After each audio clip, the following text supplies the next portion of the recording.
Salut à tous, c'est Kylian, bienvenue de nouveau au studio de la Bulle Bleue. Aujourd'hui on se retrouve pour un nouveau format, nouveau oui et non parce que ça reste un mix, mais c'est un mix d'un son à quelqu'un d'autre. Une artiste qui s'appelle Enola et qui m'a contacté en mai dernier pour l'aider sur son projet. Et donc ça c'est son premier single qui s'appelle Alone, qui est déjà sorti. On va vous mettre toutes les infos dans la description. Et on va faire un petit walkthrough comme on dit sur le mix que j'ai fait il y a quelques mois maintenant.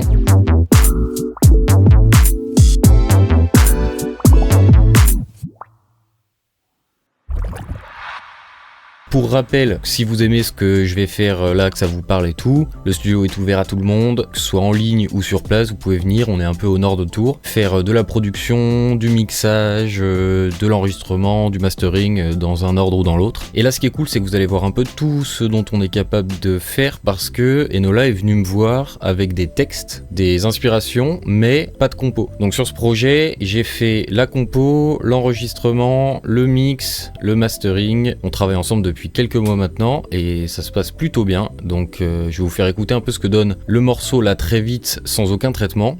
Là vous voyez qu'on est sur ma fenêtre d'édition et j'ai enlevé tous les traitements sauf le limiteur, le clipper en l'occurrence, qui est sur mon master, qui nous permet juste d'avoir un volume agréable à l'écoute. Donc je vais vous lancer une petite partie du refrain et on va commencer tout de suite après.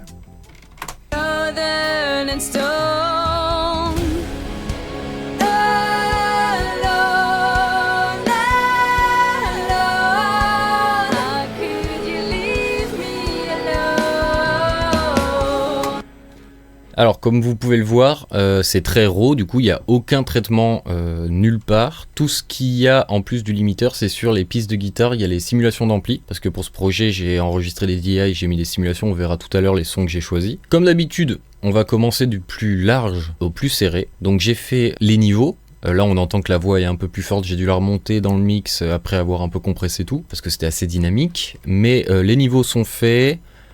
C'est quelque chose dont j'ai pas parlé sur les différentes sessions avant sur YouTube, mais moi je trouve super important de bien label vos sessions, de noter. Vous voyez là j'ai mes petits marqueurs avec mes sections, ça permet de travailler plus efficacement. J'ai également des changements de métrique, parce que sur ce morceau il y en a, la plupart étant 6-8, quelques sections sont en 4-4, bon ça c'est pour les plus geeks et tout, mais ça permet de rester synchro, notamment avec vos délais et ce genre de plugins qui sont time sync. Voilà, donc c'est important d'y faire et de pas se retrouver avec un délai mal calibré au bout d'un moment. Sans plus attendre, on va rentrer dans le vif du sujet. Donc notre Mixbus, il a juste un petit VTM, donc une tape. Ça je vous l'ai expliqué déjà beaucoup de fois, un petit peu de saturation, celui-là ramène pas mal de low et ce que j'ai rien fait, c'était suffisant. Donc je vais vous mettre une section, on va se mettre sur le refrain et je vais vous faire un avant-après. Donc 100.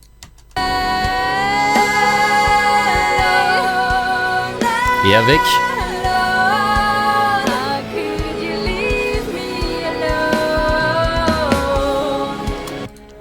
Voilà, donc là même si c'est léger, c'est quand même peut-être l'une des fois où on l'a le plus entendu, parce qu'il y a pas mal de saturation partout. Ce qu'on va faire maintenant, c'est muter notre folder de voix. Donc je vous refais pas tout le routing comme d'habitude, mais on a nos petits dossiers, un mix global avec un bus instru, un bus voix et un bus FX Prod, ça on en reviendra tout à l'heure, c'est important. Alors, on va aller se chercher notre drum. Notre drum, ça va être beaucoup plus rapide que d'habitude. Pourquoi ? Parce que j'ai choisi le plugin One Kit Wonder de Get Good Drum Pop Punk. Donc les séries One Kit Wonder, c'est des librairies qui sont déjà un peu mixées, voire pas mal mixées selon les presets qu'on prend. Et du coup, dans un souci de rapidité et de simplicité, j'ai choisi ça, surtout que c'est le son qui correspondait le plus au projet. J'avais pas envie d'avoir un truc très métal non plus, même si ce son est quand même plus du côté heavy que rock pop, entre guillemets. Je suis venu me sortir une room, une overhead, un kick et une snare. Simple, il n'y a même pas de micro d'appoint, charlet ou ride que je peux faire d'habitude. J'ai juste en plus là dans un petit folder mes deux tomes. On a vraiment juste mes fûts, grosse caisse claire tome 1, tome 2 et mes cymbales et une piste de room. Je vais vous faire très vite fait ce que tout donne. Donc ma room sur un refrain, elle sonne comme ceci.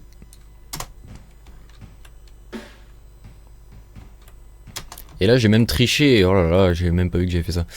J'ai triché, j'ai même pas mis de cymbales dans mes rooms quand j'ai exporté du plugin, parce que les cymbales c'est un peu hors de contrôle en mix, et vu que là j'avais envie d'un mix très moderne, avec des cymbales très clairs et très clean, j'ai exporté les rooms que sur les fûts, donc kick, tom et snare, comme je le répète. Comme ça on n'a pas de souci avec les cymbales. Un peu de la triche parce qu'on peut pas faire ça en vrai, sauf si on enregistre les fûts et les cymbales séparément, ce qui se fait. Mais là je peux le faire avec le plugin, donc je le fais, on se prive de rien. Nos overheads du coup, on va entendre des cymbales, elles donnent ça.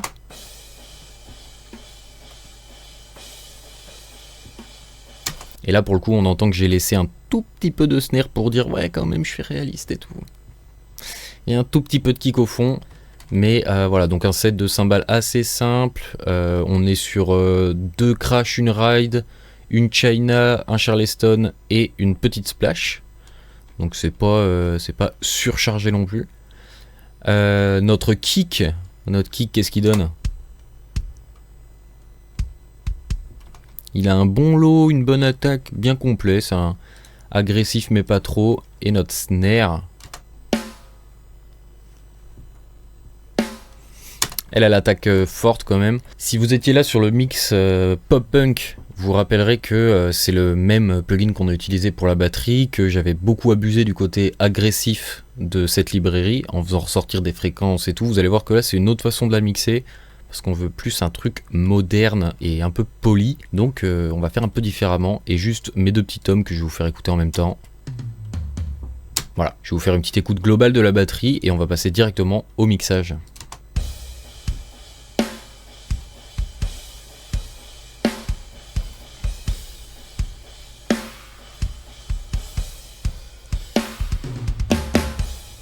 Nice. Avant de faire le bus batterie, on va quand même, comme d'habitude, régler le bus instru, sur lequel j'ai mis un VMR. Le VMR, qu'est-ce qu'il nous apporte? Un petit boost à 12K, donc un petit peu d'aigu sur le global, donc là je vais vous faire écouter avec tout, et un petit peu de 100 Hz. Ensuite on a un Virtual Mix Bus, donc ça je vous ai expliqué, c'est les tranches de console, c'est les saturations de console analogiques de l'époque. Bon, ça existe toujours des consoles analogiques, attention, mais que je viens rajouter un peu dans mon mix, ça vient gluer un peu tout le mix, c'est super agréable. Et je m'étais mis un petit trimmer au cas où j'ai besoin de tout descendre ou tout monter, mais comme on peut le voir ici, il est désactivé. Je vais vous faire un avant-après de toute l'instru sur ce passage, avant de passer à la batterie. Avant. Après.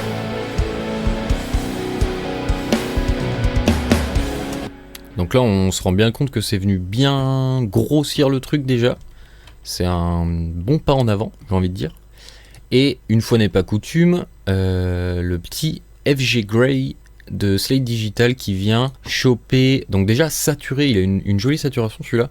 Et il vient choper les transientes de la snare. Ça c'est un truc que j'avais pas expliqué sur les derniers, je m'étais dit que j'allais un peu approfondir le sujet. C'est que quand je dis que ça vient attaquer que la transiente de la snare, en soi c'est un compresseur sur le tout, donc ça vient tout compresser.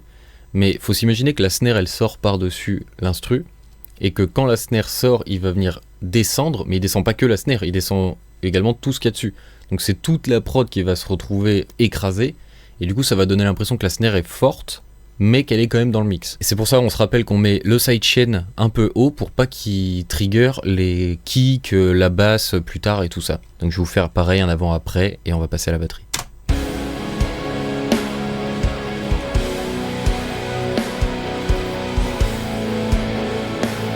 Écoutez bien la caisse claire, notamment comment elle rentre dans le mix, et vu qu'on lui pète un peu son attaque, c'est la room qui va sortir un peu le corps, et elle vient vraiment s'adoucir, mais elle est quand même forte en relation avec le reste. Écoutez bien, je vous la refais. Là elle est très forte, et là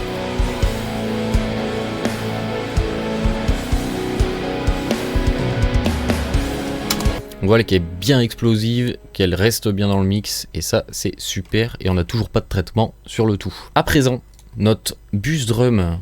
Qu'est-ce qu'il a, ce bus drum? C'est assez marrant de revenir sur un mix d'il y a quelques mois, c'était en mai dernier que je l'ai mixé, parce que bah évidemment on évolue tous les jours, et ça par exemple le distressor c'est un truc que je fais plus, mais ça marche quand même. Voilà, donc on va voir, on va découvrir ensemble ce mix en fait, parce que je le redécouvre. En premier on a une saturation sur ce bus qui, je vais vous faire écouter à 100% ce qu'elle donne.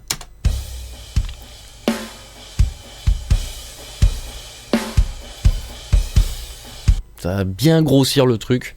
Et du coup, l'idée, c'est de la mettre pas au max pour pas abuser. On va essayer de garder de la dynamique et du naturel dans notre son de base. Et à ça, on est venu ajouter un distressor, qui est donc un compresseur, qui est pareil en parallèle, entre guillemets, parce qu'on baisse le mix. Et avant, ça donne ça. Et après...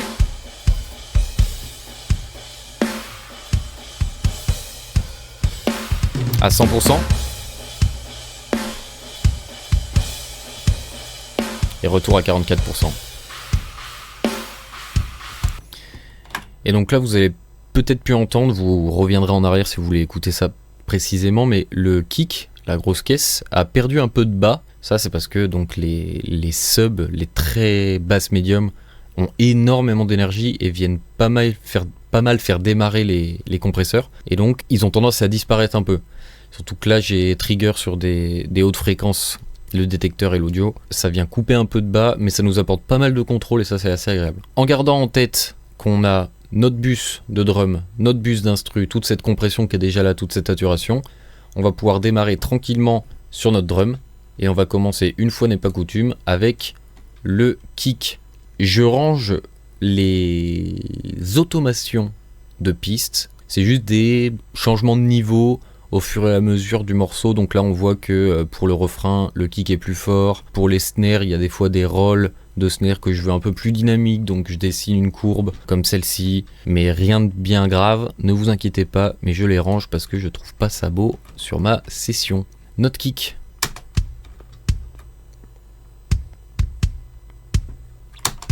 Donc je vous rappelle, c'est un kick qui est déjà process, on sent qu'il est bien compressé déjà. On est venu rajouter juste un sacré EQ quand même. Bon alors ça c'est assez classique, hein, le fameux 400-500 Hz sur tout ce qui est tom, kick, basse, qui vient nettoyer un peu le côté carton de ces sons. Petite cloche à 10 comme ça, c'est je pense pour le clic du kick, donc le qu'on entend très bien sur le naturel. Et après boost et cut, on va faire un petit passage surtout avec avant-après. Après je vais vous booster les fréquences pour vous montrer ce que je fais exactement. Donc sans. Avec.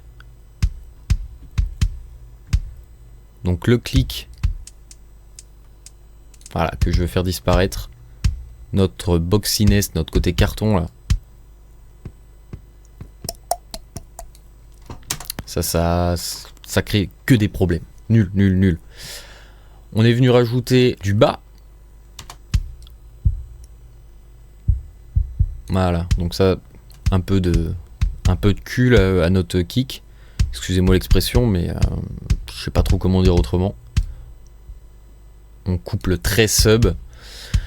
Et après, c'est du soustractif sur des petites fréquences qui devaient me déranger, quoi.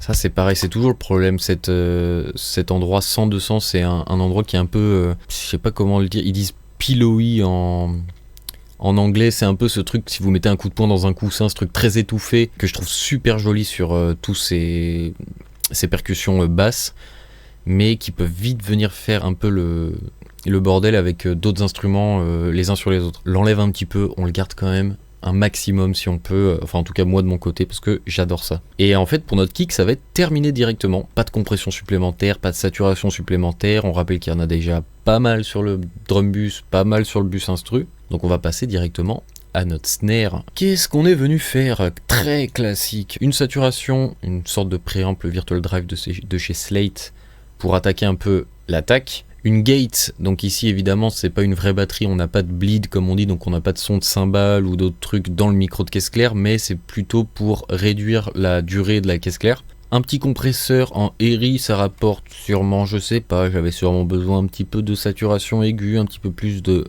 punch. Et un sacré boost quand même là, presque 6 dB. On va s'écouter ça, je vais les amener un par un. Ah, la compression était éteinte d'ailleurs, donc il n'y aura pas de compression pour celui-là. Et je vais les mettre un par un en vous faisant écouter la caisse claire, et on va voir ce que ça donne. Tout seul sans rien. Avec la saturation. avec la gate. Assez léger. Hein.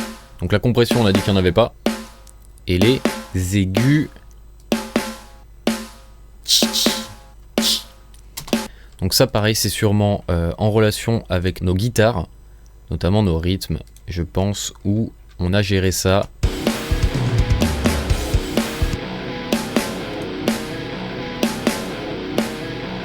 Voilà, on sent que 100, elle a tendance à un peu disparaître dans le mix des guitares et que dès qu'on l'allume,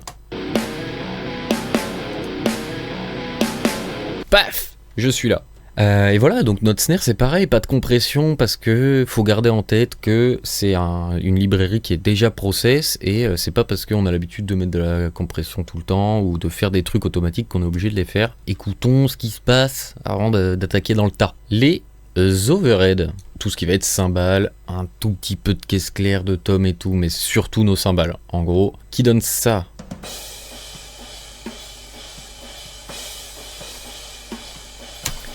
Là, si on prend le même chemin que je fais quand je mixe, on peut se dire qu'est-ce qui leur arrive, qu'est-ce qu'elles font. Je trouve qu'elles ont un petit peu trop de bas médium. Elles sont peut-être pas assez brillantes, mais en même temps, elles ont pas de fréquence trop agressive, je trouve en tout cas aujourd'hui. Et elles manquent peut-être un petit peu de dynamique. Enfin, elles ont peut-être un peu trop de dynamique justement, vu qu'on n'a pas de spot mic, donc de micro d'appoint.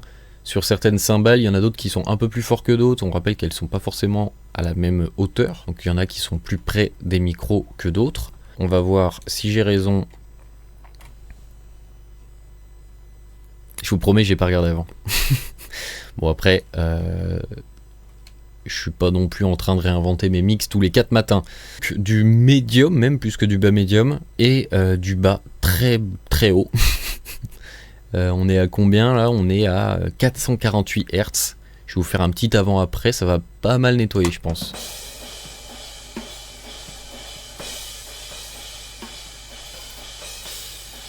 Comme ça avec notre kick et notre snare.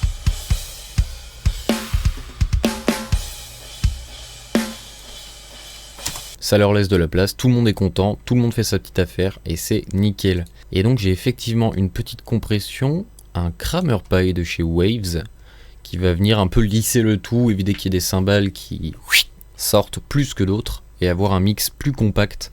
On rappelle que là on est sur du rock metal moderne qu'il va falloir être consistant, surtout qu'on a des milliards de voix à rajouter sur le dessus. Donc sans et avec.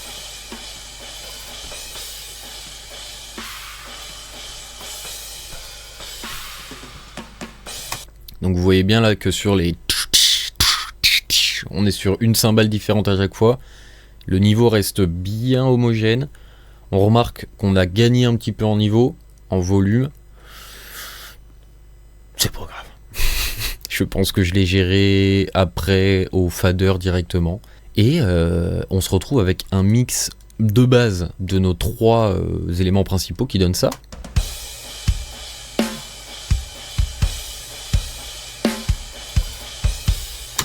Bonne base? Bonne base. Moi je suis content. Nos toms, ils ont rien à titre personnel. Étonnant, j'aurais pu sortir qu'une piste du coup avec les 2 directement dessus. Ma foi, on va quand même écouter ce qu'ils font. Sur notre bus de tom, on a tout d'abord un Infinity EQ qui vient faire quelque chose de tout à fait classique, du trop bas, du trop haut et du 500 Hz. Je vais pas vous décrire encore ce que ça fait, je vais vous faire écouter, ce sera plus efficace. Sans et avec.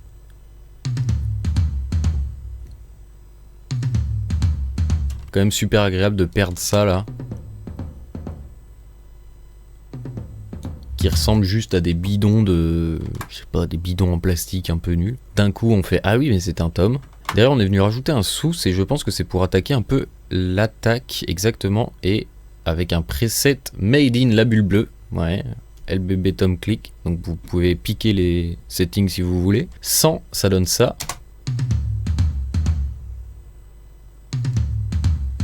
Et avec... donc voilà ce que ça enlève en fait.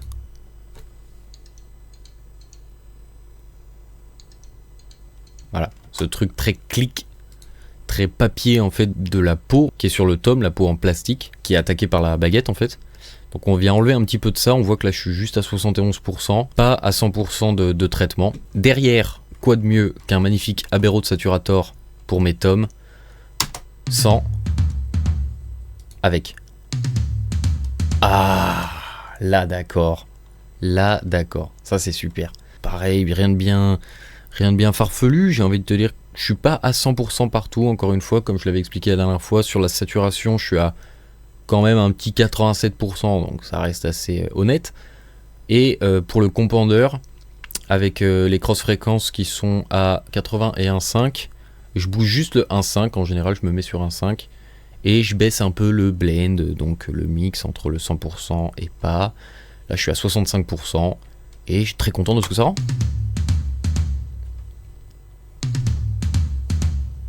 Punchy, rock, c'est la fête. Un virtual mix rack. Et pareil, là il y a un compresseur, mais je peux l'enlever parce qu'il n'est pas allumé ici. Donc on va l'enlever. Je n'ai pas fait de compression sur les micros directs du coup, à part pour les cymbales. Donc c'est assez rigolo. On a notre virtual drive, comme pour la snare, pour attaquer un peu le clic et récupérer la note du tome qui se cache en dessous. Et une gate pour les écourter un petit peu. Même chose, même idée que pour la caisse claire. On a des rooms et des reverbs pour rallonger et tout ça. Sur les micros de proximité, j'aime bien avoir un son ultra punchy, ultra contrôlé. Donc on attaque les attaques, on attaque les fins. L'avant, l'après, on le met dans un petit cocon et paf, ça pète fort. Et voilà, il n'y a pas besoin d'aller plus loin. Donc je vais vous faire écouter sans et avec. Donc sans et avec. Donc là, la résonance de fin de tome n'est plus présente et on termine notre petit bus de tome avec un limiteur qui vient péter l'attaque. Voilà, je suis désolé, je vous l'avais expliqué déjà la dernière fois. Les tomes, ils ont une attaque qui vient percer absolument tout, mais dès qu'on y met contre les guitares, la basse et tout, la note elle n'est plus là. Donc sans, ça donne ça. Et avec, ça donne ça.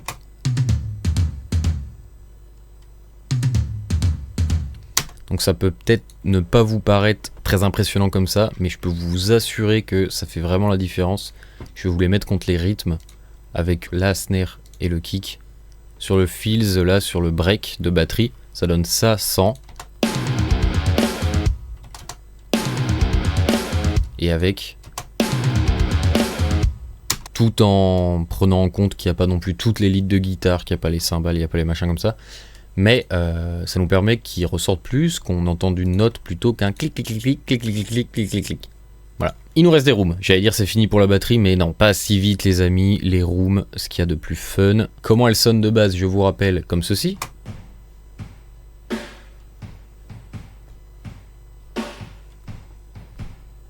Donc comme je rappelle, pas de cymbales, que des fûts. Donc on va pouvoir faire exploser ça fort et s'en servir quasiment comme notre reverb en fait. Sur notre Infinity EQ, on est venu faire une sorte de petite cloche, pas trop de bas, pas trop d'aigus, on calme tout ça, du mid aussi, parce qu'on veut rajouter juste une sorte de reverb sur le dessus, notamment de la snare, c'est là où c'est important le plus, à mon sens. Sans, ça donne ça. Et avec... Donc on voit que ça la dénature pas non plus. Elle reste comme elle était, sa caractéristique reste la même. À faire des filtres comme ça nous rajoute des petites fréquences un peu agressives en haut. Je pense que c'est pour ça que j'ai un sous ici. Voilà, ça vient attaquer au-dessus de 2 kg et jusqu'à à peu près 10 kHz. Assez fort quand même, on voit, hein, et mix à 100%. Ah oui, donc là j'y vais vraiment comme un sagouin. Même si on est en mode soft, là ça aurait peut-être été le moment de passer au mode hard. On va écouter ce qu'il fait, je pense qu'il rentre bien dedans. Donc sans. Et avec. Et il enlève ça.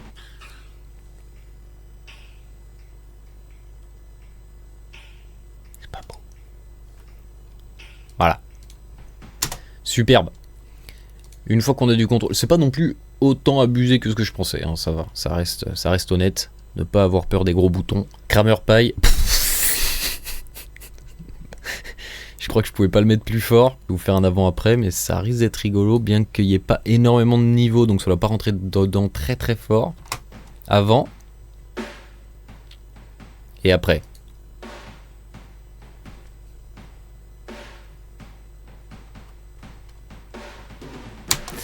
Ouais, là c'est typiquement une piste qui a pas beaucoup de niveau de sortie à la base et du coup qui rentre pas très fort dans les plugins. Du coup, faut pousser fort les plugins pour avoir l'effet. C'est pour ça que c'est un peu impressionnant au visuel, mais que en fait au son, ça reste tout à fait respectable. Je trouve que c'est pas mal.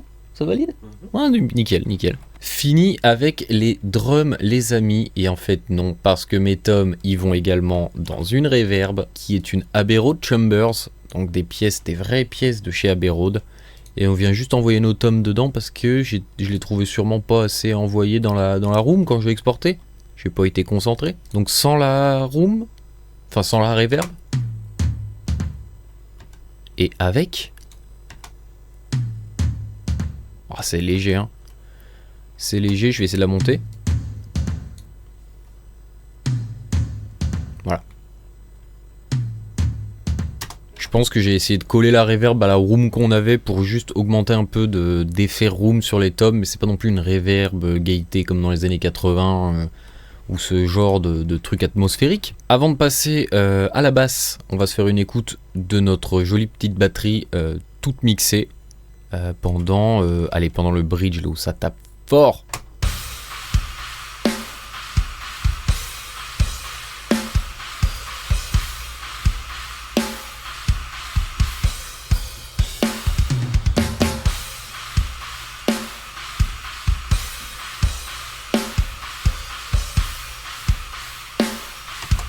Donc vous voyez pendant l'écoute que je repasse sur mes traitements de bus dans lesquels la batterie passe pour vérifier mes niveaux, s'ils sont toujours comme je les avais réglés, si le son continue de me plaire ou si je veux rechanger quelque chose.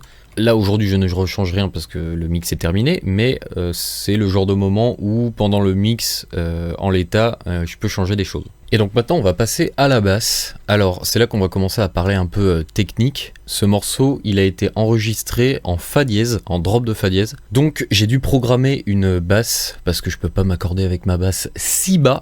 J'ai utilisé la Submission Audio Gene-Bass 2. On a sorti deux sons de basse. Un son pour le clean, donc pour l'instant c'est des DI mais qui sonnent comme ça. Très simple. Et un son saturé qui pour l'instant est pareil, une DI qui sonne comme ça.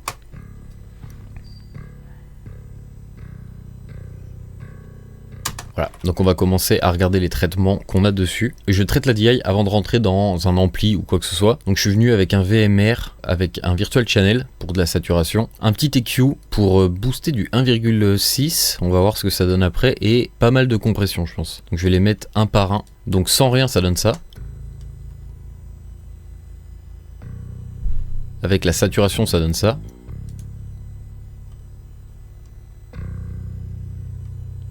Avec l'EQ.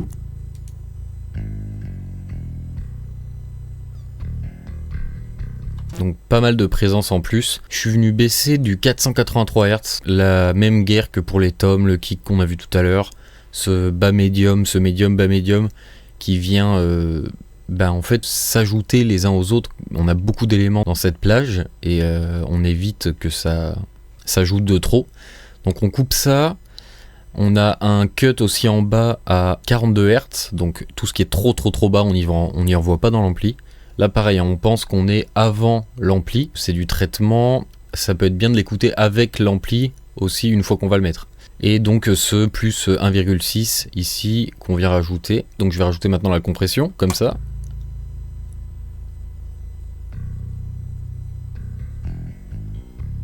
Et avec la compression.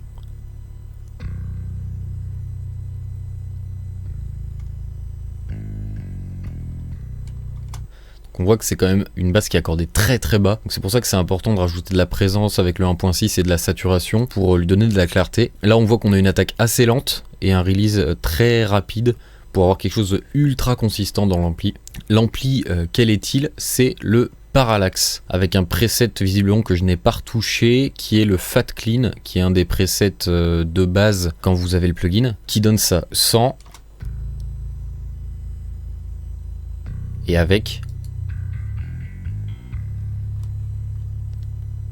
Donc on a un ampli avec un câble, 2 micros, un Ribbon 160, donc ça doit être un Royer ou un truc comme ça, un micro à ruban et un condenseur 184, donc les KM 184 de chez Neumann qui sont des petits stylos entre guillemets, les tout ronds, tout grands comme ça, donc petite membrane. On voit qu'on a un son d'ampli classique de basse clean. On va voir sans le VMR et avec le VMR ce que ça donne avant, avec et sans, avec.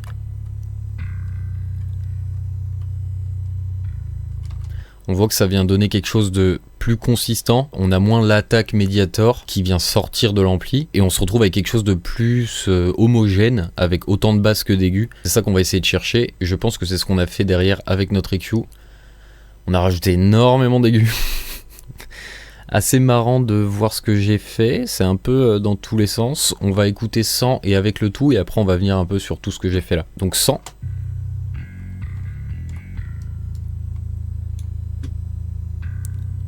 Et avec.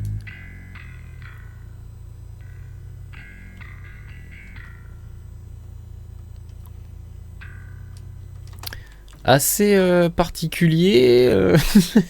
Donc on coupe beaucoup de basses, on voit, on vient chercher que l'attaque avec cette fréquence. On vient couper du trop aigu, donc le son de corde vraiment très clic-clic.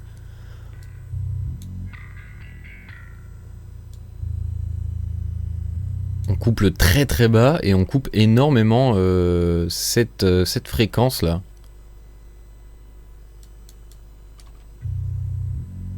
C'est assez marrant. Et je pense que oui, il y a un air bass plus tard, on verra plus tard. Donc là, on se concentre vraiment sur l'attaque de la basse, sur ce son clair pour avoir quelque chose qui transperce bien. Et je pense aussi c'est pour ajouter pas mal de dynamique dans le morceau. Et je parle pas de dynamique au niveau volume, je parle de dynamique plutôt au niveau fréquentiel. J'en avais parlé déjà sur le pop punk, il me semble, d'avoir les couplets sur lesquels on va retrouver moins de basses que sur les refrains. Comme ça, en plus de l'explosion de volume, on va avoir une explosion, une expansion fréquentielle, donc on va avoir plus d'aigus, plus de basses, en l'occurrence là plus de basses, et ça va nous apporter beaucoup de dynamique. Et derrière j'ai rajouté un second VMR avec le New York en saturation qui rajoute encore plus de présence et encore plus de compression. Donc sans, ça donne ça, et avec...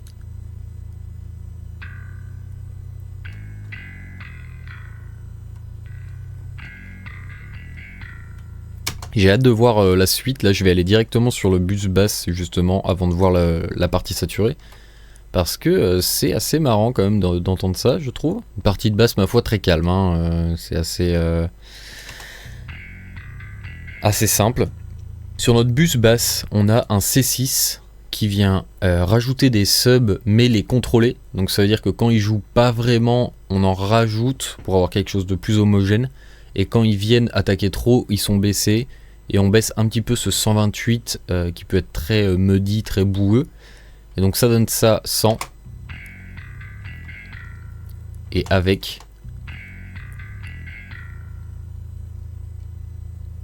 Donc on sent qu'on a du sub, mais on en a énormément moins que avec juste le preset. Je rappelle que sorti de l'ampli, ça donne ça.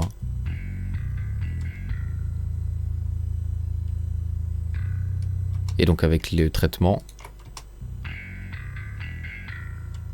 on gagne beaucoup de présence, beaucoup de notes définition, ou de définition de notes en français. Et derrière on est venu rajouter un air bass qui vient rajouter des harmoniques sub, donc ici à 60 Hz, et je pense que là on va retrouver pas mal de bas du coup. On va voir ce que ça donne sans et avec.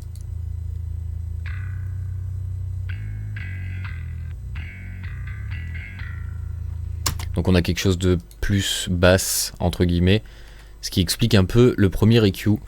Sur des EQ aussi importants comme ça pose la question de est-ce que c'est la bonne basse pour le morceau. Ce serait un truc qui serait à réfléchir pour de potentiels prochains morceaux accordés en fa dièse. On va voir ce qu'on a fait sur la partie saturée, qui je le rappelle donne, je vais enlever le traitement de bus pour réécouter, qui donne ceci.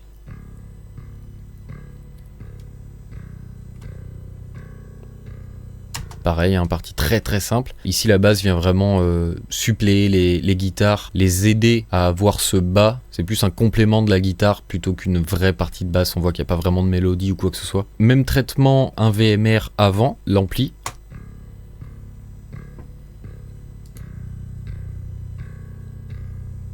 Là, on voit qu'on rajoute pas mal de sub, on est à plus 5,5 sur un 94 Hz. C'est assez gros, je me demande si on avait fait pareil, j'avais peut-être pas vu, oui on avait fait pareil déjà sur celui d'avant, donc on est vraiment sur le même traitement. On rajoute pas mal de basses ici, on rentre ensuite dans le parallaxe qui est un preset que j'ai fait apparemment, Enola Bass. Saturé, je ne sais pas de quel preset ça part, je l'ai peut-être fait moi-même de base, donc 100 ça donne ça. Et avec...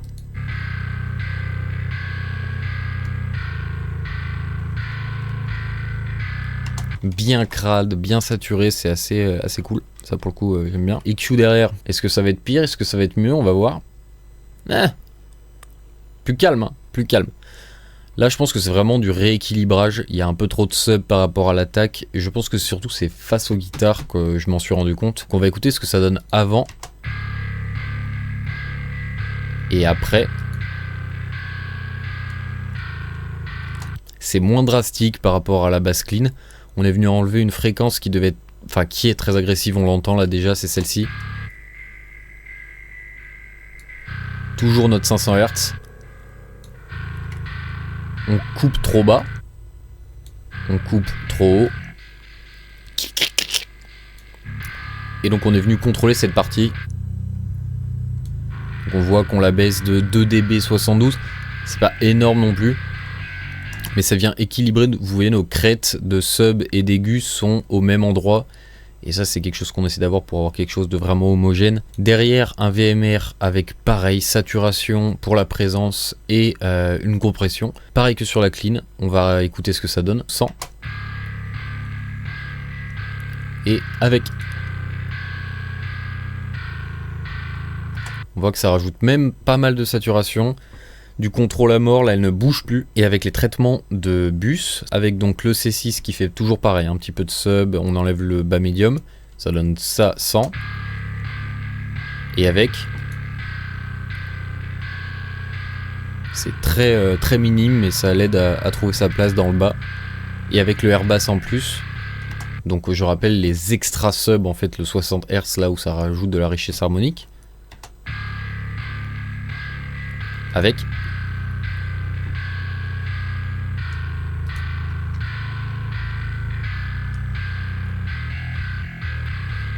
Et on va écouter tout ça avec notre drum, puis je vais rajouter les guitares pour voir si tout sort comme il faut et vérifier tout ce qui se passe.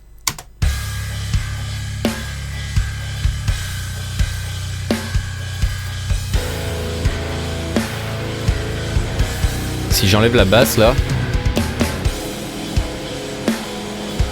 on voit que ça enlève de la présence aux guitares, mais en fait...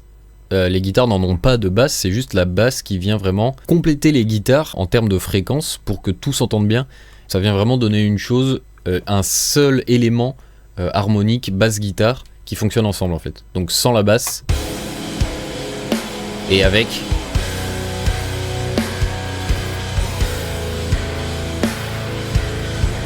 Donc même si les guitares ne sont pas mixées, ça nous donne un joli duo. Les guitares ne sont pas mixées, mais on va les mixer évidemment.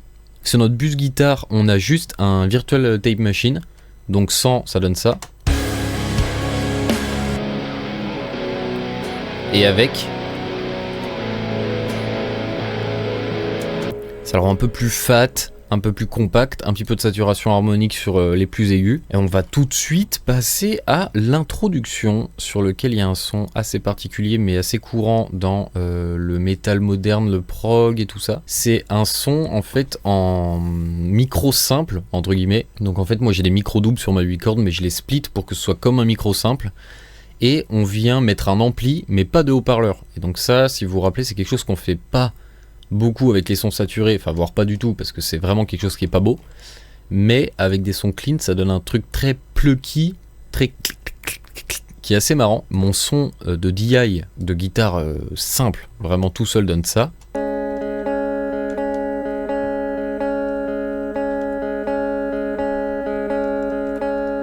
Et avec l'ampli qui est donc le Neural DSP Archetype Nolly. On a un Delicate Clean suivi d'un HP quand même.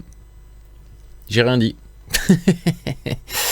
Et j'ai rien dit, on a quand même un haut-parleur, c'était peut-être beaucoup trop. On va écouter ce que ça donne sans et avec. Sans et avec. Et effectivement. Sans haut-parleur, ça donnerait ça.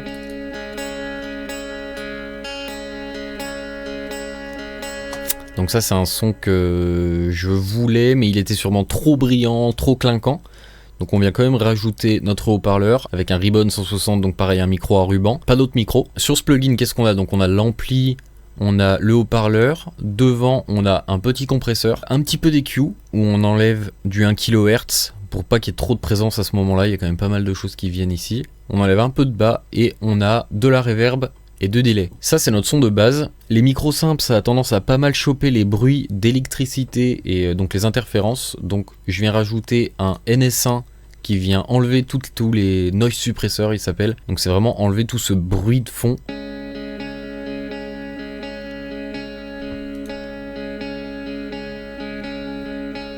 Là, il n'y en a pas beaucoup de base, mais ça évite que ça bulle une fois qu'on commence à compresser et tout. On a également des petits plucks à droite à gauche qui viennent jouer les uns avec les autres. Ça devrait être qu'une guitare, mais pour des raisons de propreté, je les ai faites séparément. C'est exactement le même son, ça donne ceci.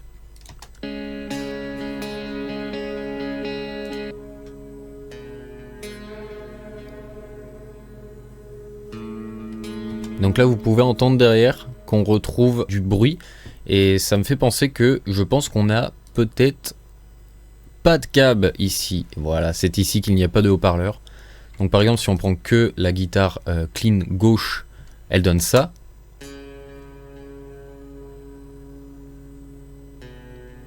Et si elle avait le même ampli que notre première guitare clean, on rajouterait le haut-parleur, donc celui-là.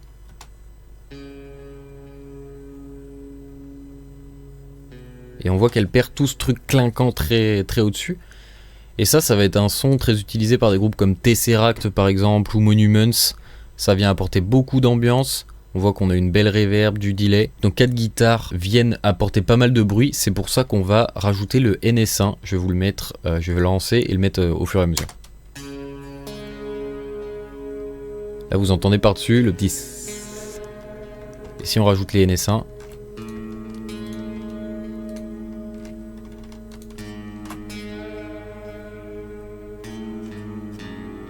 Disparition. Ça c'est super. À la première composition, c'est 5 pistes de guitare, du coup n'en était qu'une. En enregistrant, je me suis rendu compte du coup sûrement que c'était intéressant d'avoir un son différent pour cette centre qui joue juste le petit arpège aigu là.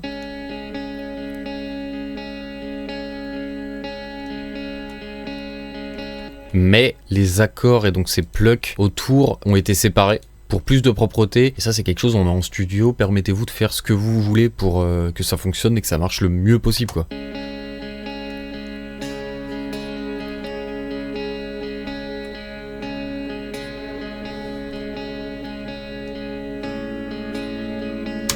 Ces guitares clean, elles sont complémentées par une piste FX, je pense que c'est un print de reverb.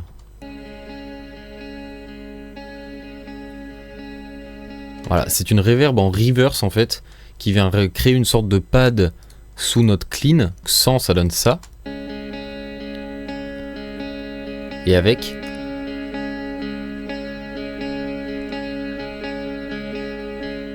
Voilà, ça vient créer une nappe ambiante et atmosphérique qui est plutôt sympathique. Et juste avant l'intro, on a, je pense que c'est vraiment pour amener à ce premier arpège, c'est la reverb de la guitare qui a été renversée, donc mis à l'envers. Et qui donne ceci. Voilà. Et qui vient amener sur le premier arpège.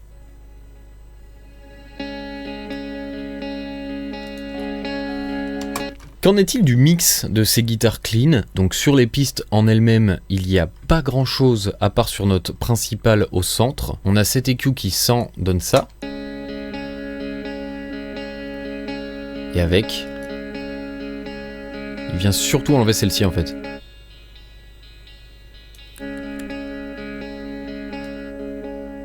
et baisser un peu cette plage. Et je pense que c'est quelque chose d'assez similaire sur la reverb du coup. Non.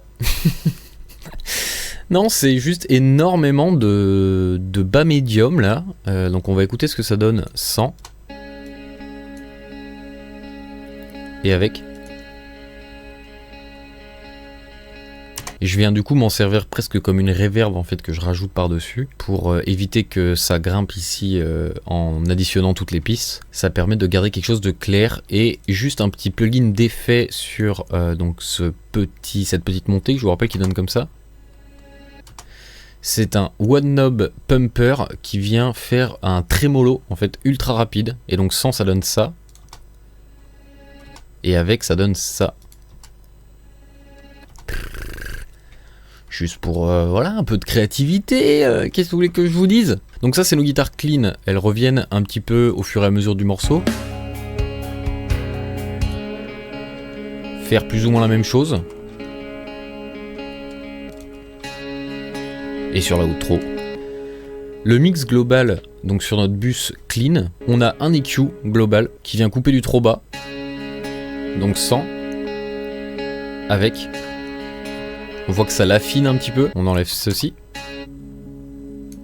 Et encore une fois, autour de 300 Hz pour nettoyer un peu le bas médium. On est venu ajouter un sous pour calmer toutes ces fréquences un peu agressives qu'on peut retrouver avec des guitares clean sans cab. Donc on a le truc très clinquant mais du coup ça rapporte beaucoup de petites fréquences. Donc sans ça donne ça. Et avec.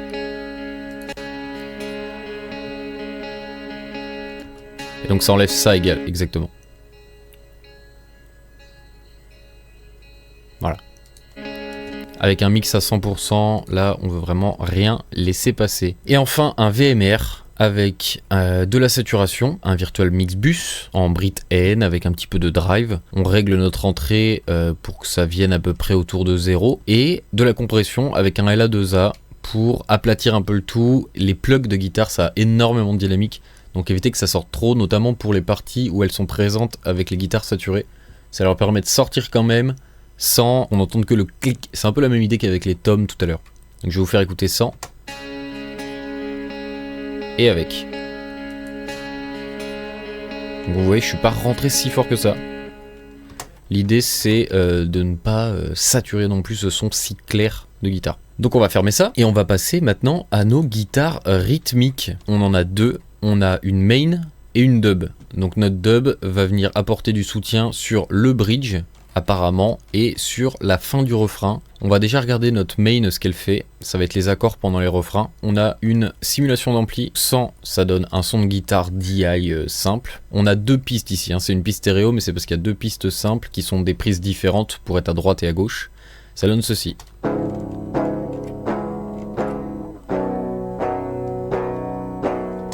Un son DI, donc un peu nul quoi, voilà.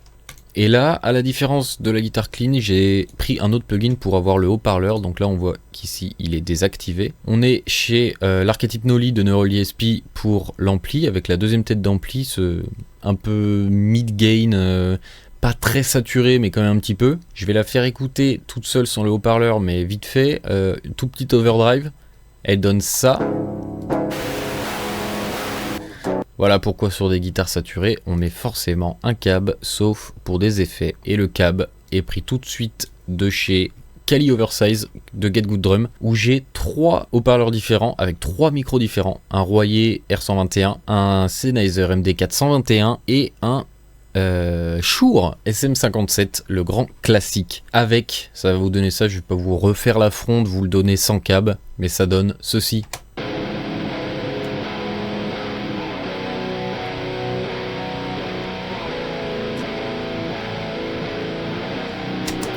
Donc avec ce plugin, je peux choisir différents haut-parleurs, différents micros et les doser au goût pour arriver à ce que je veux exactement.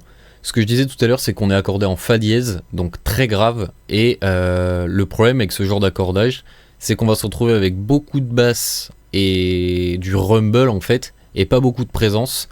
Donc quand on pense à faire notre son, il faut vraiment travailler ça, calmer tout ce qui est bas, et apporter cette présence sans que ce soit agressif. C'est pour ça que mon choix s'est porté sur ces trois-là. Le R121, il a une superbe image globale avec le upfront en haut-parleur qui est, comme son nom l'indique, très upfront, très devant, très présent. Et après, les massifs sur lesquels je suis venu rajouter un MD421 qui a beaucoup de présence, qui est très compressé. En fait, c'est un micro qu'on utilise pas mal sur les toms. Et un SM57, le grand classique, parce que ça marche toujours sur un ampli de guitare. Derrière, qu'est-ce qu'on est venu faire ?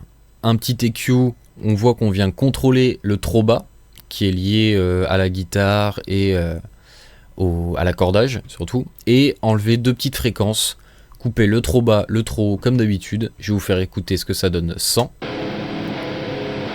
et avec.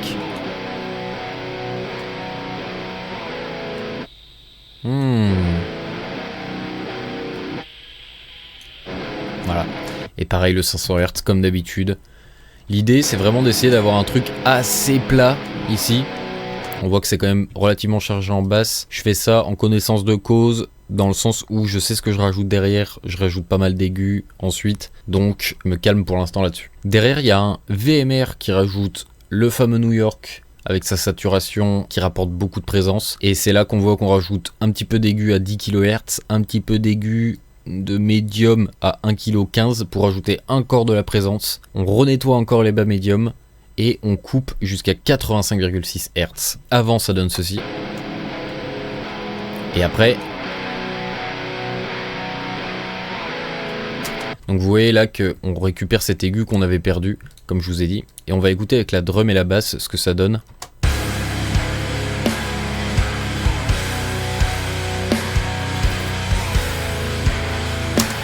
On commence à avoir quelque chose d'assez puissant là. Notre deuxième son de guitare rythme qui arrive pour le bridge. Je n'ai absolument aucune idée de à quoi il ressemble. On est sur le même ampli, quelque chose avec un petit peu de gain. On a une overdrive devant. Les câbles derrière ce sont les mêmes et elle joue ceci.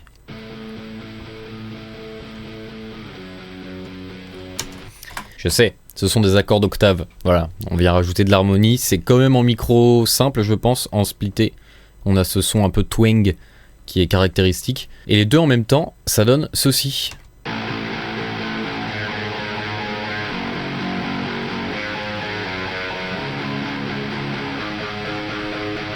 Pour ce qui est du mixage de cette piste, je pense que ça va être relativement similaire.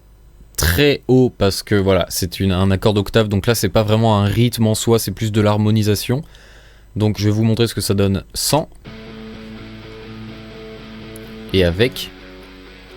Donc on voit on perd pas mal de corps. On enlève encore une petite fréquence énervante et derrière un VMR pour venir lui faire toutes ces belles choses qu'on propose aux guitares après en fait. On vient juste pas trop booster les aigus, vous voyez, par rapport à la guitare rythmique qui reste la main, comme elle est appelée, voilà, donc la principale. Et donc ici on nettoie en bas, on cut à 85,6 aussi, même si on l'a déjà fait avant. Je pense que j'ai copié-collé le plugin et que j'ai enlevé juste les aigus pour pas prendre de trop de présence à l'autre. Donc sans, ça donne ça. Et avec. Et les deux.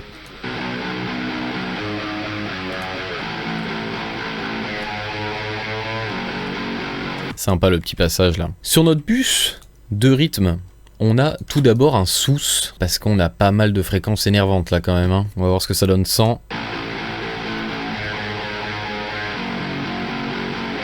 Et avec. Ça enlève ça.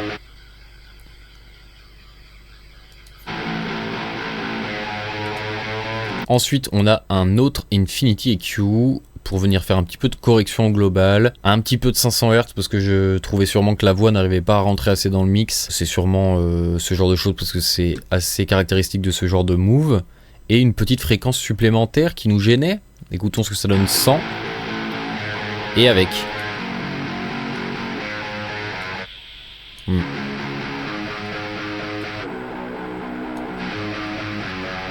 Qu'est-ce que ça donne ceci avec par exemple une drum ainsi qu'une basse ?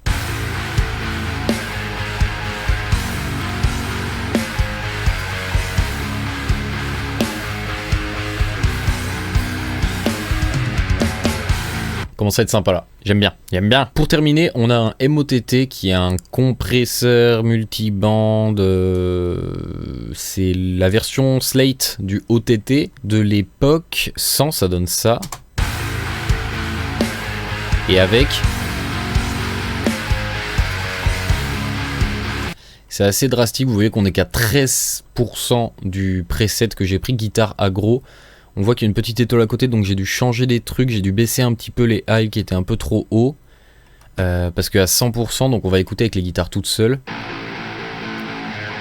Avec énormément de présence, mais si je le pousse, vous allez voir que c'est bien trop en fait.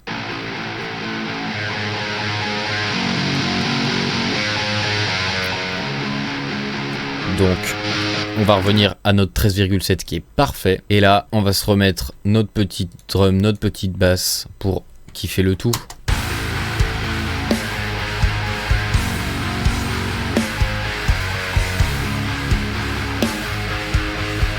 Nickel. On a également, évidemment, des guitares lead qui viennent sur le refrain. Faire quoi donc? Une petite mélodie peut-être ?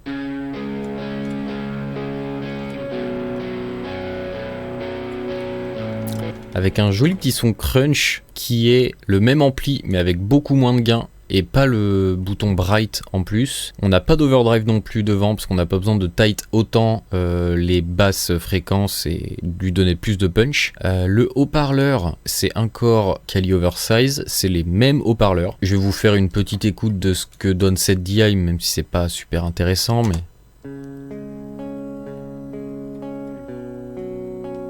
Donc très clean, je pense qu'on est en micro splitté également, donc simulation de micro simple, avec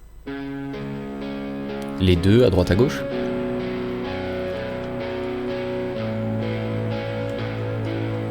Sur le bus, donc je vais le faire tout de suite, comme ça on est bon. On a un sous qui est là pour la même raison qu'il est là à chaque fois, savoir enlever tout ce qui nous énerve. Donc sans, ça donne ça. Et avec, très léger. On voit qu'on est qu'à 57%, c'est très très calme. Et un Infinity EQ sûrement pour couper du bas. Voilà, exactement, il n'y a que ça, parce que c'est des leads, et on veut pas qu'elles prennent toute cette place dans le bas, que les rythmes ont besoin d'avoir les cleans aussi quand elles sont là. Et les autres instruments en fait. Donc sans, ça donne ça. Et avec... Alors j'entends que ça peut être un peu déceptif comme ça quand on écoute tout seul, mais je vous promets que dans le tout c'est ultra important, sinon ça vient vraiment tout bouffer. Et on va écouter contre les mains ce que ça donne, donc contre les rythmes en fait. Ça vient apporter vraiment de l'harmonie et une jolie couleur je trouve. On voit qu'elles sont vraiment derrière, mais si on les enlève, il manque quelque chose. Alors que là...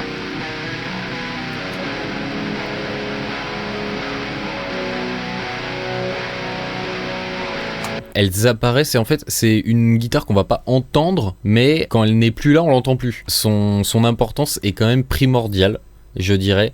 Ça rapporte vraiment beaucoup d'harmonie, c'est super joli, mais ça c'est plus de la compo que du mix. On verra ça plus tard. On a séparé nos pistes pour le bridge. Est-ce qu'il y a un traitement différent? Ça c'est la question. Il y a plus de gain. Le bright est activé, donc on est sûrement sur un son plus agressif. On a de l'overdrive. On a le même cab, cependant, je pense. Exactement. Ce deuxième son nous donne ceci. Un petit arpège. Qui donc, contre les guitares, donne ceci. Et avec le tout...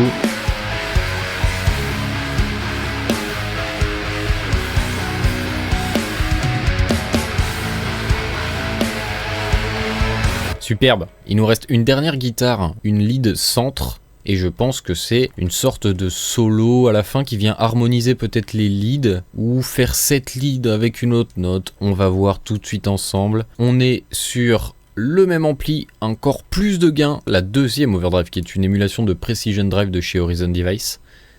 Derrière on a délai, reverb, pas de câble cette fois, c'est les câbles du truc. D'ailleurs je suis en train de me rendre compte que là j'envoie le délai et la reverb dans un câble plutôt que de le mettre après. C'est quelque chose que je fais pas d'habitude, qui se fait pas trop, mais ma foi, voilà, c'est comme ça sonne bien, voilà, des belles erreurs on va dire. Et ce solo donne ceci.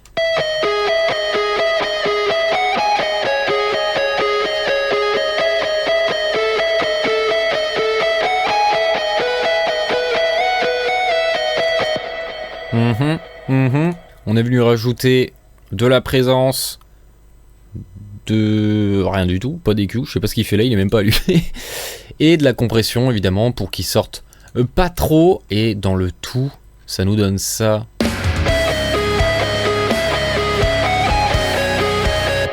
Et avec la compression,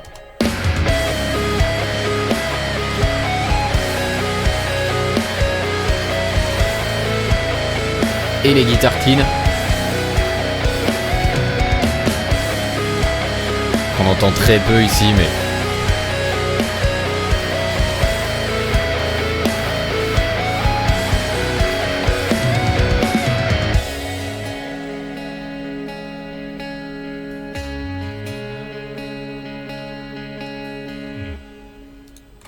parfait.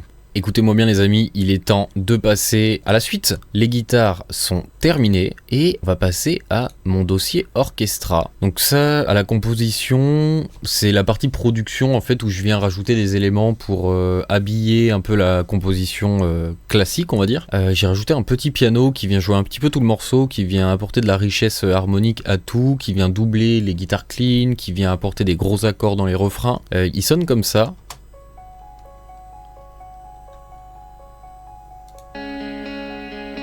Il vient se mêler aux guitares clean en fait. Dessus, qu'est-ce que j'ai rajouté? Un coup bas, donc très classique. Il fait pas grand chose ici, mais je pense que plus tard il y a des gros accords. Voilà. Et c'est ici qu'on va avoir cette partie qu'on veut pas trop parce qu'il y a déjà énormément de choses, ça commence à être une belle compo, donc on va pas rajouter trop de choses. Derrière on a un VMR avec de la saturation pour apporter un peu de présence pour qu'il sorte quand même ce pauvre petit piano qui est tout doux, et de la compression pour éviter les gros jumps en volume entre les refrains et les parties plus calmes.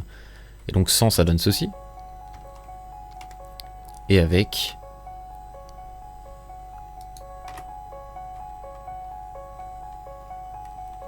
voilà.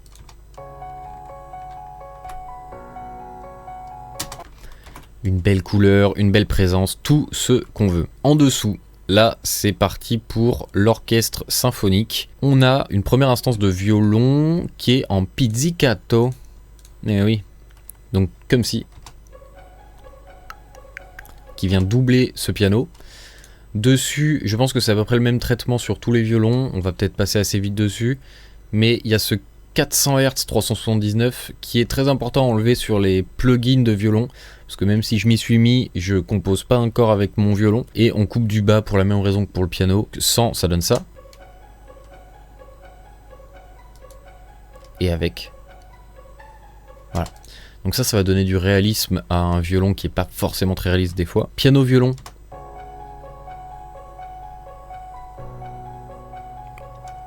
ça commence à être mystique là, hein. Ensuite, on a un deuxième violon, un violon legato, donc ici ça doit être des grandes notes tenues, avec un plugin, avec un Infinity EQ qui est le même, voilà. Donc je vais l'ajouter tout de suite. C'est vraiment de la correction plus qu'autre chose. Vraiment, ça c'est des trucs, vous le saurez avec les plugins avec lesquels vous travaillez, quand vous composez en plus le morceau que vous mixez, ça c'est intéressant, vous savez d'où ça vient. Donc il y a des automatismes qui se mettent forcément. Je sais qu'avec ce plugin, le 400 Hz crée le fake dans le violon en fait. Donc là je suis venu le couper, mais sinon c'est très simple, il donne ceci, ce violon.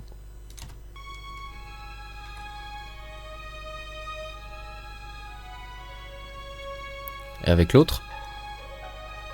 Et le piano.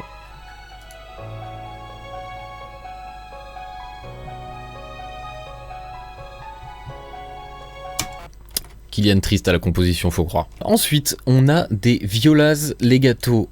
Les violas, c'est plutôt des violoncelles, donc ça va être plus grave. L'EQ est le même, merci bien. Donc on l'ajoute et il joue ceci.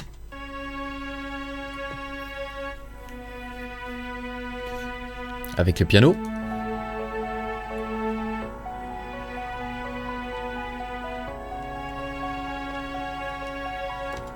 Nickel. Ensuite, un violon en spizzicato. Il vient juste faire des petites lignes comme ça ici, je pense. Il est tellement pas fort qu'on le voit pas en fait. Il faudrait que je monte. Voilà, il est ici.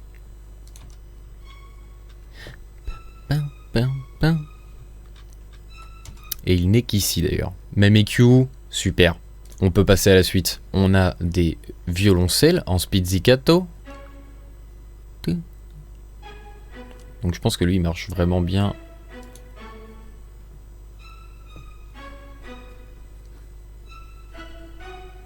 Voilà. Avec son homologue violon. Et ensuite des grandes swells de violon. Qu'est-ce que j'ai appelé ça? Des reverse, exactement.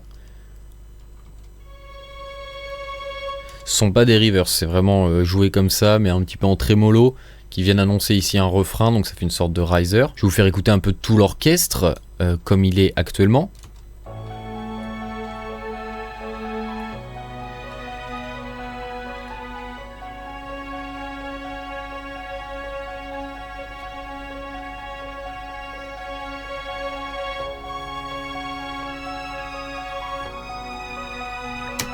Waouh, appelez-moi pour vos compositions de films.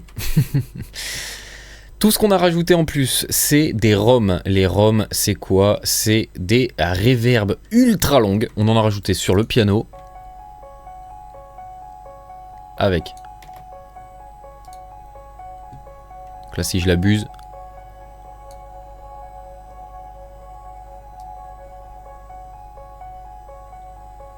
Voilà. Donc c'est celle-ci. Je l'ai ajouté également sur le violon legato, donc celui-là, avec, voilà, et sur le violoncelle, donc sans, et avec. Donc là, vu que c'est les deux éléments qui jouent les accords et tout ça en long, c'est important de les avoir pour vraiment les rendre très mélo, très doux, tout ça. Ils viennent se fondre dans leur propre reverb et c'est super joli. Sur le bus orchestre, on est venu rajouter un Virtual Tape Machine, donc sans et avec. Là, on retrouve toute la chaleur. Et un petit limiteur pour être sûr qu'il n'y ait rien qui dépasse, quoi.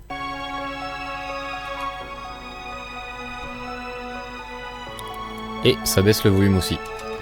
Ça c'est pareil, c'est du gain staging qui peut être fait au cours du mix. Je me suis rendu compte que mon orchestre était un peu trop fort, j'ai pas voulu baisser le fader, j'ai baissé au limiteur.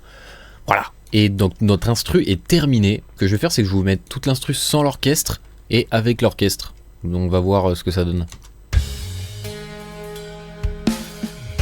Sans rien. Avec l'orchestre.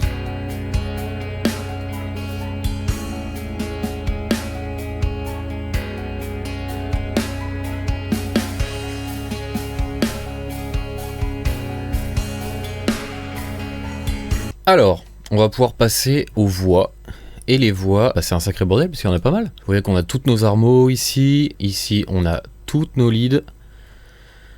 Et on va pouvoir plonger dedans directement. Enola est venue au studio enregistrer. Donc on a pu passer du temps à bien réfléchir à chaque intention, chaque production. Donc est-ce qu'on rajoute des dubs, des armos, des délais, des trucs comme ça. La voix de base, elle donne ceci, sans aucun traitement. Here I am, lost in the darkness. Shadows dive on me. Le traitement de basse qu'on est venu ajouter et qui va être similaire un petit peu partout, c'est cet EQ qui est très simple avec un coupe bas, un coupe haut et cette fréquence. Je vais vous faire écouter sans et avec. Donc on enlève surtout ça. Le trop bas et le trop aigu. Donc ça c'est notre base d'EQ qui va être la même sur chaque piste, qui est juste de la correction. Correction encore plus un sous pour enlever plein de petites fréquences automatiquement. Et en dynamique, sans, avec. Il enlève ça. Et on voit qu'on est à 65%, parce que c'est un plugin sur les voix qui a tendance à faire pas mal, ça donne un effet zozotage à la voix qui est pas forcément super cool. Donc 65% de mix pour éviter cet effet justement. Ensuite on a un VMR avec une saturation qui va rajouter pas mal de chaleur, un DSR pour enlever donc les S, les ts, les pf, les x, voilà vous commencez à savoir, un LA2A pour venir recompresser derrière. Comme à chaque fois la voix a été enregistrée donc avec mon Antelope Audio Edge Solo qui rentre dans la Antelope avec dedans un 1176 à la compression à la prise directement. Donc on a déjà, on voit sur les formes d'ondes que c'est quelque chose de pas très dynamique, mais le LA2A va venir rajouter un petit peu plus de saturation, encore plus de contrôle, et derrière on est venu rajouter un Pultec sur lequel on est venu booster le 8 kHz, donc c'est de l'aigu mais c'est quand même pas mal de présence là assez haut qui va venir la faire percer dans le mix. Donc je vais vous faire écouter sans le tout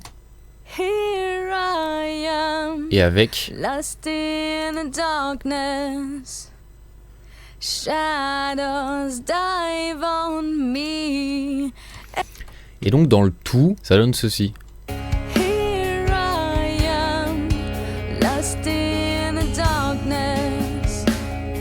Shadows dive on me. Donc on voit qu'on a quelque chose de très contrôlé, très bonne chanteuse, Enola, donc ça aide pas mal. Avant la session de mix, qu'est-ce qu'on a ? On a de l'édition, donc on coupe les moments où il y a des petits bruits, des trucs comme ça. On recale dans les temps s'il y a besoin, là en l'occurrence j'en ai pas fait beaucoup. On tune parfaitement parce que on est sur quelque chose qui se veut assez moderne et tout, donc on cherche la perfection au niveau du pitch. La production globale, elle est la suivante. On a une lead sur le couplet ainsi que sur le pré-ref, une deuxième parce que ici ça vient s'entrecouper. Je vais rajouter les plugins parce que c'est exactement le même traitement. Voilà, donc ceci.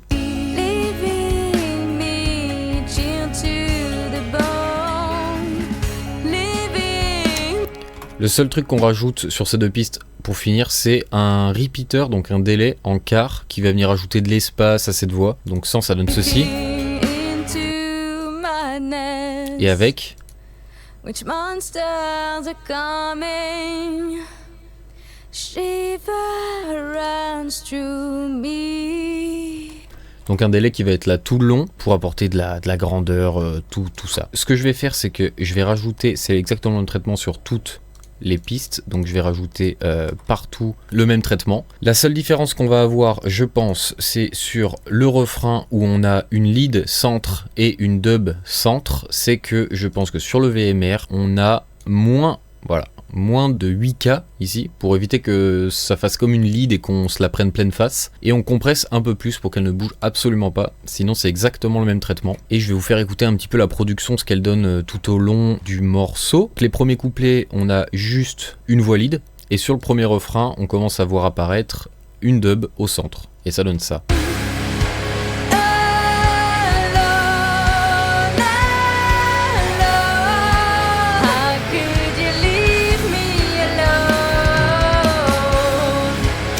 Donc on voit qu'il y a deux pistes par section, c'est parce que ça s'entrecoupe un tout petit peu ici, vous voyez. Hop. Donc c'est pour, ça pourrait être la même piste exactement, c'est la même idée pour les deux, c'est le même traitement. C'est juste pour séparer, éviter que on coupe des mots quoi, très simplement. Je vais vous faire écouter la lead toute seule. Et avec la dub.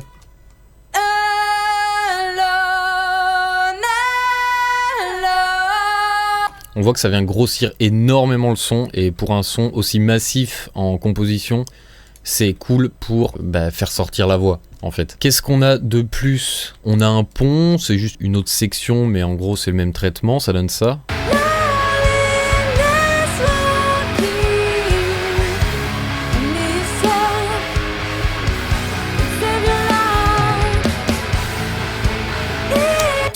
Et sinon, rien de bien compliqué. Sur le bus lead, on va aussi avoir un Infinity EQ qui vient couper du 500 Hz, trop de bas médium à mon goût, et du trop bas pour être sûr de tout contrôler. Avant. Après.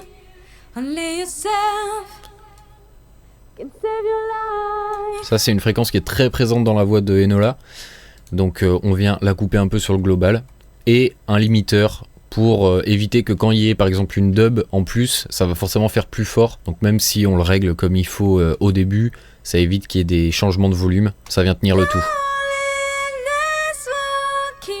Vous voyez qu'on vient taper quasiment rien.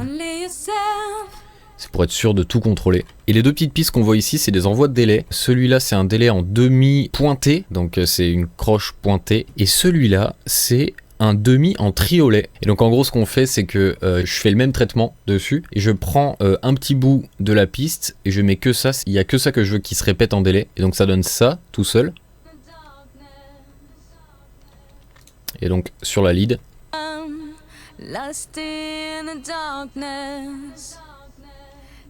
Donc ceci en plus du délai qui est déjà présent au début du mix. Et on a la même chose avec un triolet.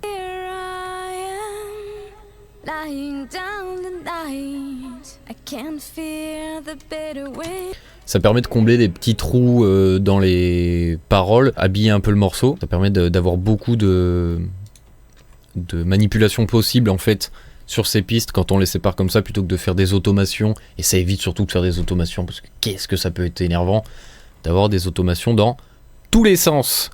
On va passer directement aux armos. En gros, nos armos, on a 2 centres et ensuite on a que des couples LR plus une ambiante. Alors, on va couper l'ambiante et les LR. On va se concentrer d'abord sur les 2 centres. Les 2 centres, elles viennent sur les refrains, sur les premières répétitions de refrains, je pense, et elles sont doublées sur la deuxième répétition, on a une LR. Et sur les autres, on a 60 000 harmonies. On va voir déjà quel est le traitement sur ces harmonies et puis après on les découvrira ensemble tranquillement. Notre armo centre toute seule et à nu, donc sans traitement, elle est comme ça.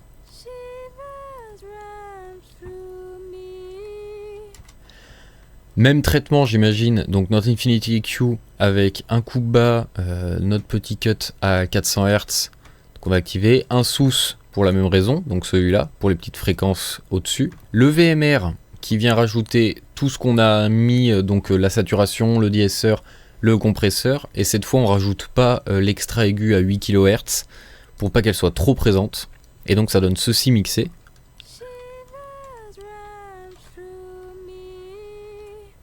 Voilà. Et on rajoute un doubleur, parce que même si elle est centre, j'aime bien l'effet doubleur qui donne un côté chorus, qui la met à droite et à gauche du coup, mais ça donne plus cet effet chorus un peu plus synthétique que j'aime bien rajouter sur mes voix centres et qui donne comme ça, donc 100 et avec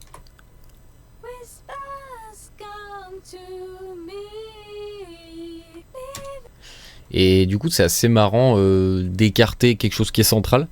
Et sur les armos, ce que je fais sur le bus, c'est que je panne qu'à 60% sur les côtés.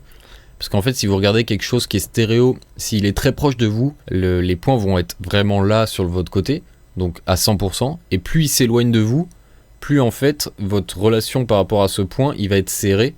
Et donc, le fait de resserrer la stéréo en fait de votre groupe armo, ça va permettre à votre armo de reculer dans le mix. Ça va les décrocher en vertical en fait, plutôt que sur cet espace droite-gauche. Donc ça c'est quelque chose que j'ai commencé à faire il y a quelques années maintenant et qui est vraiment super intéressant, qui était assez révélateur. Donc voilà, on l'a là, on l'a également sur la fin du deuxième couplet. Et sur nos refrains, on retrouve, pas cette centre au début, elle est que sur le dernier refrain, où elle vient jouer ceci.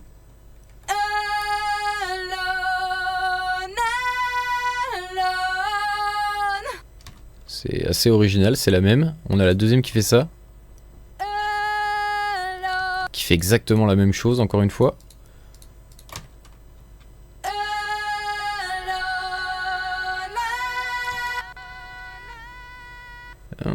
Ok.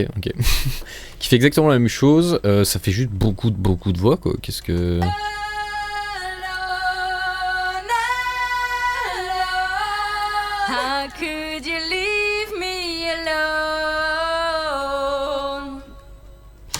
Je sais pourquoi. Voilà. C'est sur ce dernier refrain. La première phrase n'est pas dite par la lead. On l'a décidé de la mettre en armo, entre guillemets. C'est parce que comme ça, elle est plus loin. Ça donne un truc plus grand. Je vais vous faire écouter avec le reste de l'instru. C'est parce que c'est à ce moment qu'arrive le solo de guitare en fait. Donc là, loin. Et là, ça revient.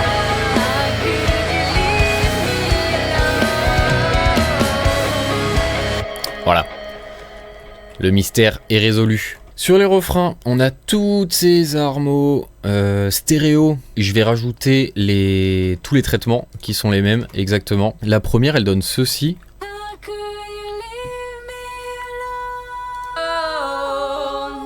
La deuxième, ça doit être la même, mais vu qu'elles sont chevauchées, il fallait créer une deuxième piste.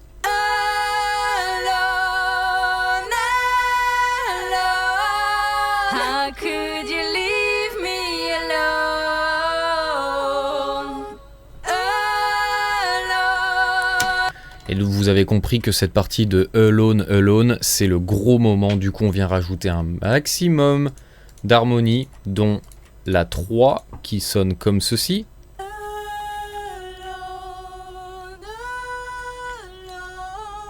Donc c'est plutôt une autre texture. On a la 4 qui sonne comme ceci.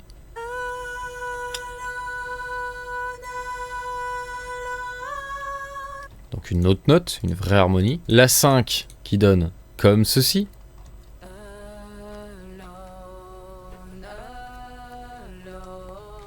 Donc une octave plus bas que la lead. L'entièreté de nos harmonies nous donne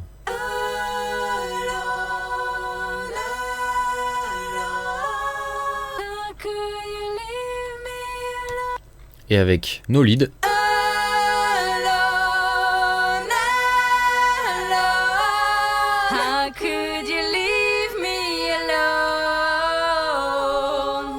Parfait. Sur notre bridge, on a une aiguë qui joue.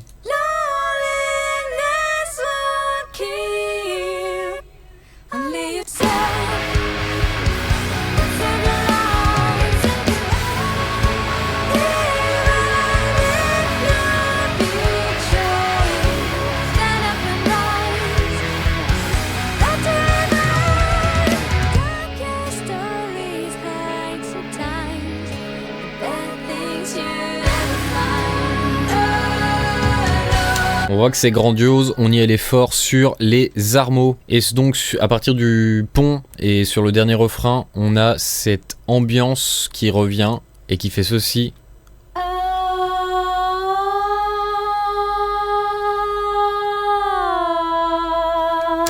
Qui mixait avec exactement la même chose sauf une ROM en plus, donc la grande reverb, et un Infinity EQ derrière qui vient couper un maximum de médium pour pas que ce soit trop présent, donne ceci.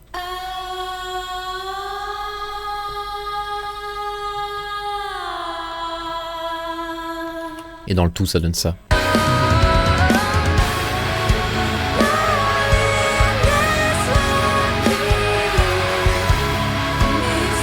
Donc c'est vraiment un habillage de la production par-dessus. La dernière chose qui nous reste à faire, enfin les deux dernières choses qui nous restent à faire, c'est notre bus global de voix qui se voit traité de la sorte. On coupe toujours un petit peu de 500 Hz parce que ça recommence à se construire par-dessus, ça s'ajoute, donc ça revient toujours. Et on coupe assez haut quand même, en 95 Hz, mais comme je l'ai dit plusieurs fois, le mix est ultra massif, donc ça permet de contrôler tout ça. On va se mettre sur un petit refrain, enfin un gros refrain même.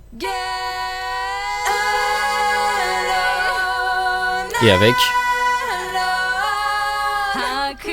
Donc on perd un peu le trop bas, notamment sur le début.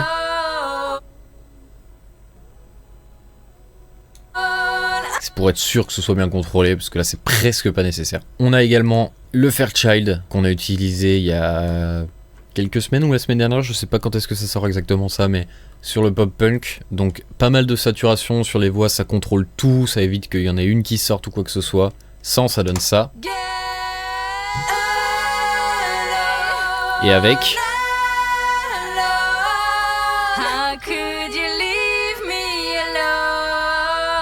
un maximum de chaleur. La dernière chose qu'on fait, c'est qu'on allume nos bus de reverb. Chaque piste, vous allez voir sur ma fenêtre de mix, part. Les harmos partent que dans la longue. Les leads partent un petit peu dans les deux, sauf les dubs, parce qu'on veut pas avoir trop de reverb. Voilà. On va pas venir...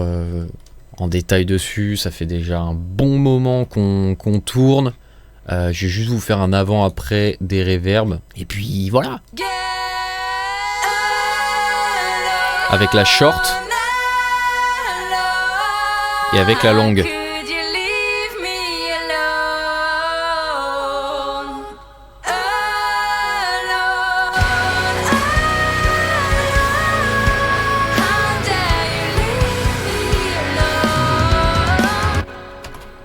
Il reste ce dernier petit dossier. Dernier mais pas moins important parce que c'est mon dossier de FX Prod. Donc ce dernier bus, c'est quelque chose que je viens faire vraiment en fin de projet. C'est là-dessus que je vais rajouter tout ce qui est impact, FX de transition. Là, il n'y en a pas énormément. On voit qu'il y a un impact qui donne ceci. On a également un subdrop qui donne ceci.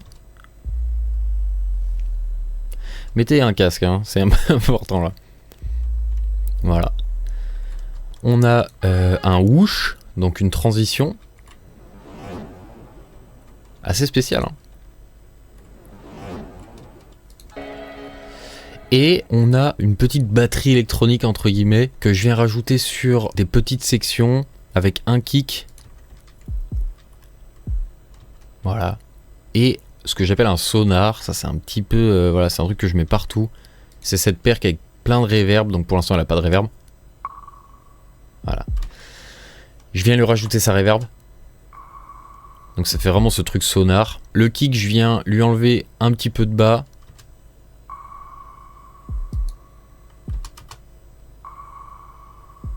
Voilà. Parce que c'est vraiment une percu qui est là vraiment pour de l'effet. Lui aussi a le droit à sa reverb. Dans le tout, ça donne ça.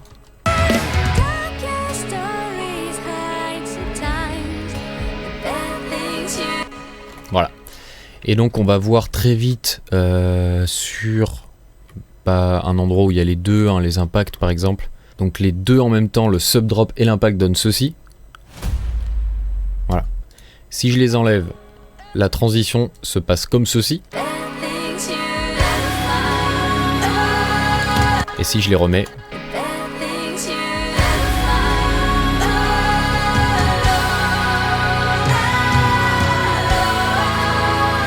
et là où il y a même les trois avec le whoosh.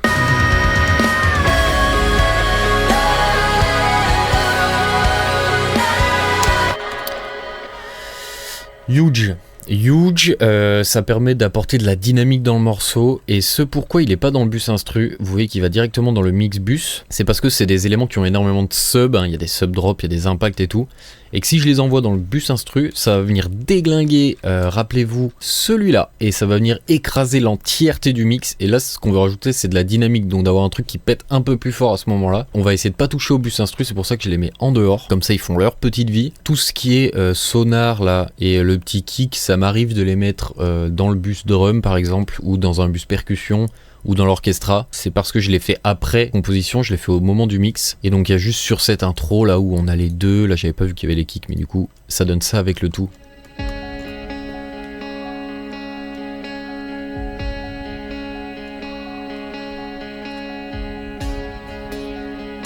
Et puis j'ai envie de vous dire que là pour le coup on arrive vraiment à la fin parce que ceux-là sont pas traités, c'est des samples que je prends sur Splice, donc ils sont vraiment déjà de bonne qualité, à part la reverb je rajoute rien. Est-ce que j'ai oublié quelque chose? Je ne pense pas. Aujourd'hui je ferai sûrement pas mal de choses différemment, cependant ce morceau est sorti, je trouve qu'il sonne vraiment bien, je suis vraiment content du truc, ça a été notre première collaboration avec Enola. Maintenant que c'est fini, je vais vous faire écouter une petite section un peu plus complète. Je vais pas vous faire écouter le morceau en entier, vous irez l'écouter sur les plateformes. On mettra les liens dans la description. Merci à Enola de m'avoir autorisé à faire cette vidéo. Je t'attends au studio très vite pour continuer nos beaux projets. Avant ça, je vous remercie énormément d'être encore là, pour ceux qui sont encore là.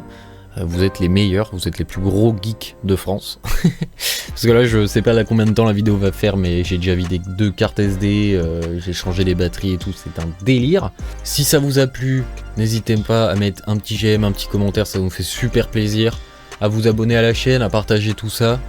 Encore une fois, vous pouvez venir au studio ou nous contacter sur les réseaux sociaux qu'on va mettre en description ou sur le site directement pour faire appel à nos services.